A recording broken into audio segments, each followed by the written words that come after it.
On Wednesday, the city of San Diego closed its temporary winter shelter. Despite the predicted rainstorm, it will stay shuttered at least through next winter. What's next for San Diego's homeless population?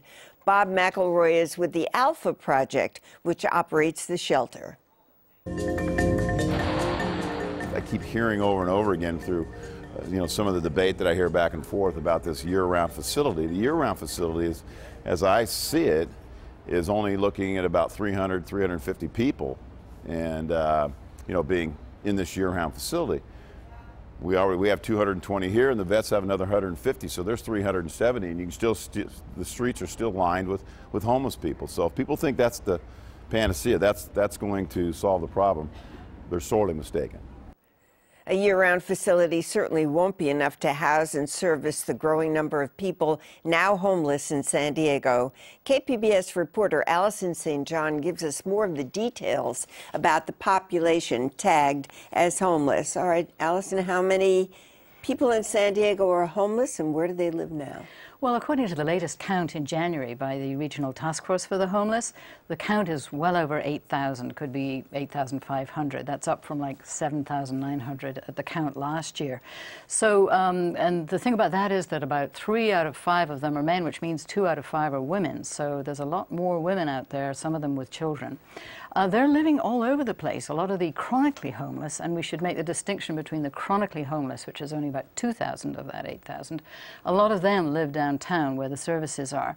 But they're living all over. They're living under bridges. A lot of them are living in their cars. One of the main reasons for homelessness among families is domestic violence, so there's a number living in domestic violence shelters. However, the funding for those has been cut recently, so that's another problem. When you double up with another family, for example, are you considered homeless?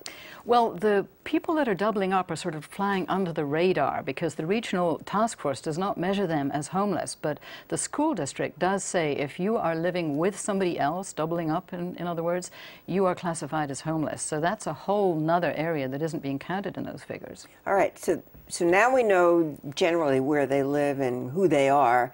What kind of services does the city of San Diego provide for the homeless? Well, the city in the past has come up with some money to provide shelter for women and children, but even that now it's pulled back and it's really shrinking its resources. In the winter emergency shelter program, they just have this one tent. We saw Bob McElroy talking about the 220 beds that provides. And then there's the veterans shelter tent, which is in the Midway, which houses about another 150. And then in the North County, there's a network of shelters run by various different social service agencies.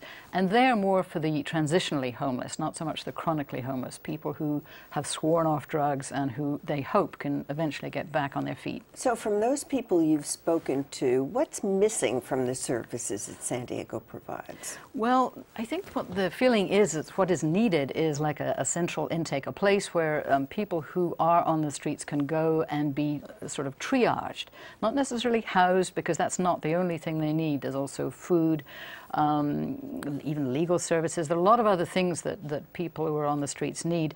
So there's a need, I think, for a center where people can go and get access to services. At the moment, that's all very disparate. A lot of disparate organizations are all trying to keep up with a growing number of people who need these services. Obviously, cost is a huge factor, but what other barriers are there to providing these services? Well, cost is what's keeping the city from really sort of taking a step forward, but the other big one, of course, is location. Right now, there's a little bit of there's been a lot of negotiations about where to put this place for actually years, it's true to say. And even now, the deadline that was supposed to be just this month has been missed. We still don't know which of a couple of different projects that are under consideration are going to be chosen. And it's partly because of the politics of where are you going to put these things. Well, you talked about the North County network, and we've sort of been focusing on the city of San Diego. But what's the role of the county government in providing help for the homeless? The county is responsible for providing health and human services for the indigent. That's one of its mandates. But it always argues that it is not responsible for providing the bricks and mortar, the actual shelter for people who are homeless. So their argument is we will provide services, but we won't contribute to the emergency shelter or the permanent shelter programs. And I think many of the city politicians feel like that is them reneging on their responsibility and passing it off to cities. Well, thank you very much, Allison St. John. My pleasure. To get a fuller picture of what the homeless need, we spoke with Neil Raymond Rico, one of San Diego's residents without a home.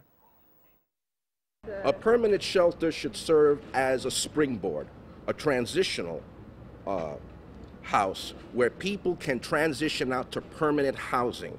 Homeless people in this city need affordable, permanent housing. They don't need tents, they don't need sleeping bags, they don't need peanut butter and jelly sandwiches, water and bananas. We're grateful those things come, and we're grateful for the Christian groups that come and help us. But what we need is permanent housing, and it's good business sense. You get people off the street.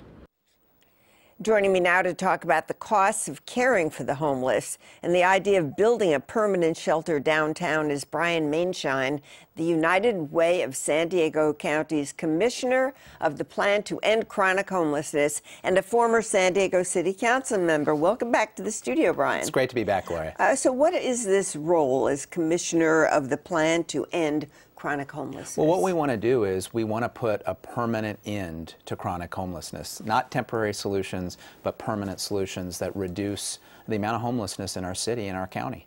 What would it take to do that? What kind of services is San Diego missing? The most important piece of the puzzle is permanent supportive housing. I mean, ultimately, that's what it takes. It takes housing. And actually, believe it or not, it's more expensive to do nothing than to come in and provide housing and services. Because? Because to do nothing it is actually very expensive. The chronic homeless person who's you may see out on the corner as you're driving into work or going back home is somebody who very likely has been to the emergency room 50 or 60 times during the year, may have interactions with law enforcement, may use or very likely use ambulances frequently. That adds up really quickly to be very expensive. And the taxpayer pays for it. And the taxpayer pays for it. Okay, so where are we in this conversation about building a supportive shelter for the homeless? Well, there's a lot that's going on. Obviously, we all are aware of the controversy that goes with the temporary shelter every year, which I think is one more reason why we need to make sure we get a permanent shelter so we're not talking about a temporary shelter every year. And steps are being taken to make sure, as you've done a great job of covering, to make sure that the permanent shelter that process proceeds. At the same time, there needs to be permanent supportive housing throughout the rest of the community to provide enough what are essentially studio apartment types for the homeless population, not just within the city of San Diego, but within the county too. Well, it sounds like there's a cost to this. I mean, you talked about the cost of not providing something. Well, what's the cost of providing these kinds of shelters, and where would the money come from? Well, that's a great question. I mean, at the end of the day, it all comes down to money, right? But typically, the cost of a unit per year is typically around $30,000. And if you look at how much some of these individuals are costing us, the taxpayer, during the year, it may be $300,000 or $400,000. So from a cost standpoint, it's actually cheaper to get involved, to provide the housing, to provide the services. There's some great organizations in the community that are doing it, but there really needs to be more.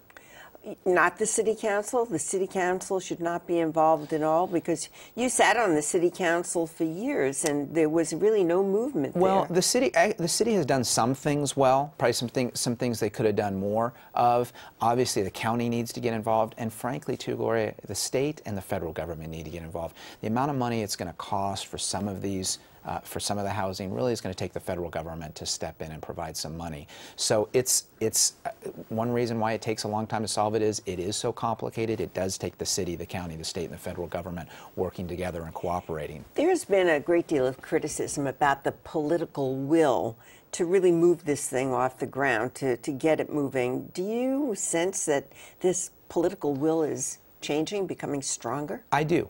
And I do think the political will is becoming stronger, and I think it's for a couple of reasons. One is, I think maybe in the past there was a lot of thought that homeless people are kind of just them.